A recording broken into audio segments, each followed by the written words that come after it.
Radio Free Asia.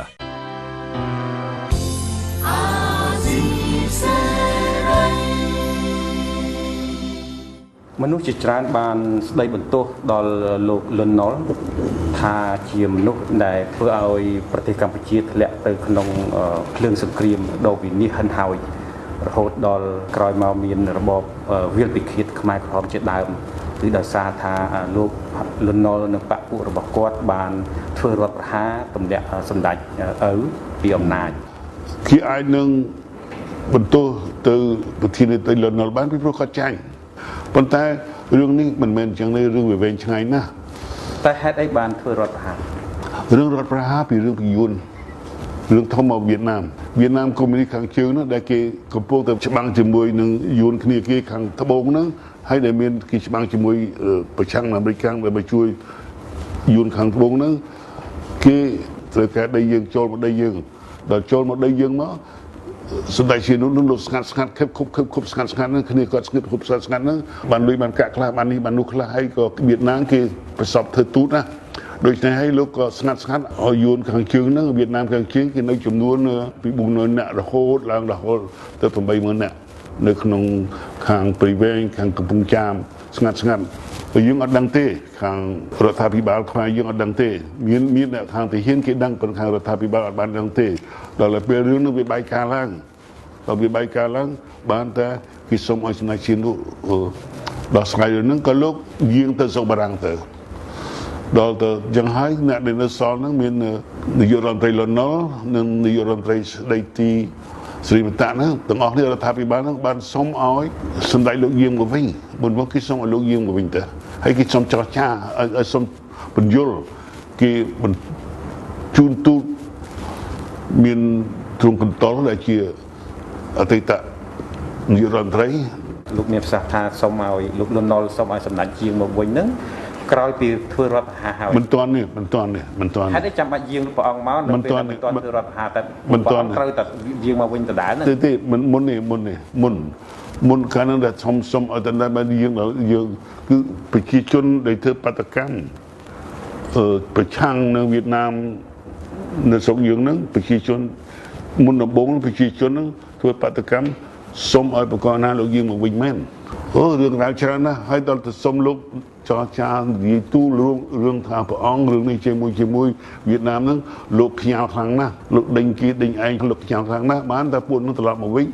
និយាយគ្នាថាលោកមិនស្ដាប់ទេប្រកបលោកអត់ស្ដាប់ទេដូច្នេះហើយបានថារដ្ឋាភិបាលឲ្យវៀតណាមហ្នឹងសុំចេញពីដីទឹកដីទៅពីពួកមានបាតកម្មប្រជាជនខ្មែរខាងខ្លាំងណាស់គេមិនចេញវៀតណាមគេមិនចេញគេថាគេមិនចេញគឺថាសម្ដេចជានោះឲ្យគេនៅហើយណែដល់អញ្ចឹងវាចេញអាពាក្យហ្នឹងទៀតណាលោកមានប្រសាសន៍ថាសម្ដេចនរោត្តមសីហនុព្រះអង្គអនុញ្ញាតឲ្យកងទ័ពវៀតណាមខាងជើងប្រើប្រាស់ទឹកដីខ្មែរដើម្បីវាយប្រហារទៅលើកងទ័ពវៀតណាមខាងត្បូងហ្នឹងគឺព្រះអង្គធ្វើអង្គឯងហើយ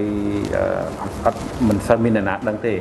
តើលោកលន់ណុលពេលហ្នឹងគាត់ដឹងឬអត់រឿងលោកលន់ណុលដឹងមិនដឹងខ្ញុំមិនអាចឆ្លើយបានពីព្រោះខ្ញុំក៏មិនដឹងដែររឿងដែលខ្ញុំដឹងគឺថាក្នុងរដ្ឋាភិបាលដែលដឹកនាំដោយលោកលន់ណុលហ្នឹងហើយនឹងទាហានដែលមានលោកលន់ណុលជានាយករដ្ឋមន្ត្រីពីដើមជារដ្ឋមន្ត្រីការពារប្រទេសពីដើមហ្នឹងក៏ប្រហែលជាគេមិនដឹងដែរហេតុអ្វីពីព្រោះគេបានដកទាហានមួយក្រុមមានលោកវីរៈសេនីយ៍ត្រីស័ក្តិ4សវុតមកកាន់កិច្ចការហ្នឹងដកចេញអំពីក្រសួងការបរទេសមកប្រចាំការនៅចំការមុនបញ្ហាមួយខ្ញុំចង់បញ្ជាក់ពីលោកគឺថាមានការនិយាយតគ្នាក្នុងចំណោមពលរដ្ឋខ្មែរថាការដែលលោកលន់ណុលធ្វើរដ្ឋប្រហារគឺជា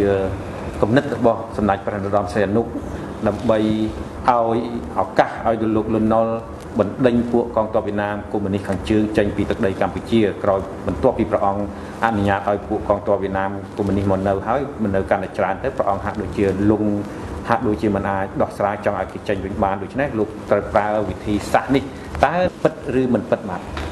ខ្ញុំបានតាមសិក្សានៅតាមមើលរឿងនឹងសាកសួរច្បាស់លាស់ ខ្ញុំថាมันពិតទេរឿងនេះគឺនិយាយឡើងដោយអ្នកដែលគោរពសម្ដេចបកូណាខ្លាំងហើយនៅក្នុងជួរលន់នល់ដើម្បីដឹងថាខ្លួននៅក្នុងលន់នល់ហ្នឹងគឺថាតាមសម្ដេចសៀនុទេអញ្ចឹងតាមពិតគ្មានបញ្ជាពីសម្ដេចសៀនុឬគ្មានបញ្ជាពីណាឲ្យធ្វើរដ្ឋប្រហារទម្លាក់សម្ដេចសៀនុទេទាំងលន់នល់ខ្លួនឯងទាំងសេរីមន្តៈខ្លួនឯងទាំងអ្នកដែលតម្រក់ឆ្នោតទម្លាក់សម្ដេចសៀនុហ្នឹងក៏អត់បានគិតជាមុនថាខ្លួននឹងទម្លាក់សៀនុដែរតាមពិតដែលខ្ញុំស្គាល់លោកលន់នល់គាត់គោរពសម្ដេចសៀនុណាស់គាត់មានរូបថតសម្ដេចសៀនុនៅមុខផ្ទះគាត់ណាមុននឹងចេញទៅធ្វើការគាត់ថ្វាយគុំសិនដូចយើងថ្វាយគុំព្រះអញ្ចឹងប៉ុន្តែការនឹងគាត់ធ្វើនៅក្រោមសម្ដេចសៀនុខ្ញុំមិនដឹងថាគាត់ចិត្តគាត់នឹងត្រង់យ៉ាងណាមិនត្រង់យ៉ាងណាទេ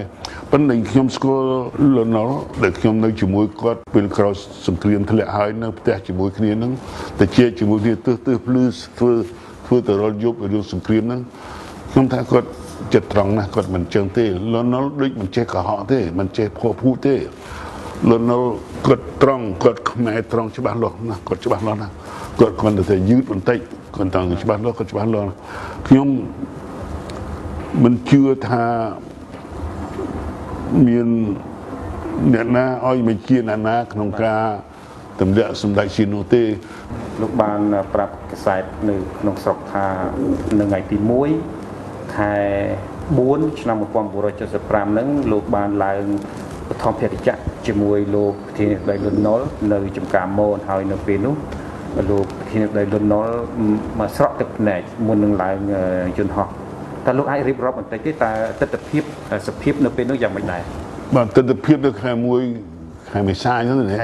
មេសាហ្នឹងលោកប្រធានាធិបតីកំសត់ណាបាទចំពោះរូបខ្ញុំអត់កំសត់ទេពីព្រោះខ្ញុំអត់ដឹងអីមុនទេខ្ញុំដឹងតែ2ថ្ងៃមុនទេខ្ញុំចេញទៅស្មានទៅអាមេរិកទៅចេញចូលសហរដ្ឋអាមេរិកចំពោះខ្ញុំវាការធម្មតាទេប៉ុន្តែចំពោះលោកប្រធានាធិបតីលន់នល់គាត់កំសត់ណាទី1គាត់ទៅចាក់ចេញពីប្រទេសទី2លោកទៅចាក់ចេញពីទាហានអ្នកដែលលោកគាត់ចិត្តជាងគេបំផុតរបស់លោកប្រធានាធិបតីលន់នល់គឺទាហានមិនមែនអំណាចឬរដ្ឋាភិបាលទេគឺទាហានហើយកំសត់មួយទៀតគឺបងប្អូនលោកសុទ្ធតែអ្នកស្រែមកពីស្រែខ្លះស្លៀកសពុតលេខអីបងកាមាអញ្ចឹងមកនៅផ្ទះប្រធានាធិបតីហ្នឹងហើយការទាំងអស់នោះគាត់ចេញមកគាត់មិនដឹងទៅណាមកណាដែរព្រោះគាត់មិនសូវជាអ្នកស្គាល់សហរដ្ឋអាមេរិកទេគាត់ជាអ្នកបាខាងបារាំងឬធម្មតានយោបាយខ្មែរយើងសិទ្ធិបារាំងទេមានតែខ្ញុំមួយនៅខាងអាមេរិកច្រើនជាងគេនៅពេលហ្នឹង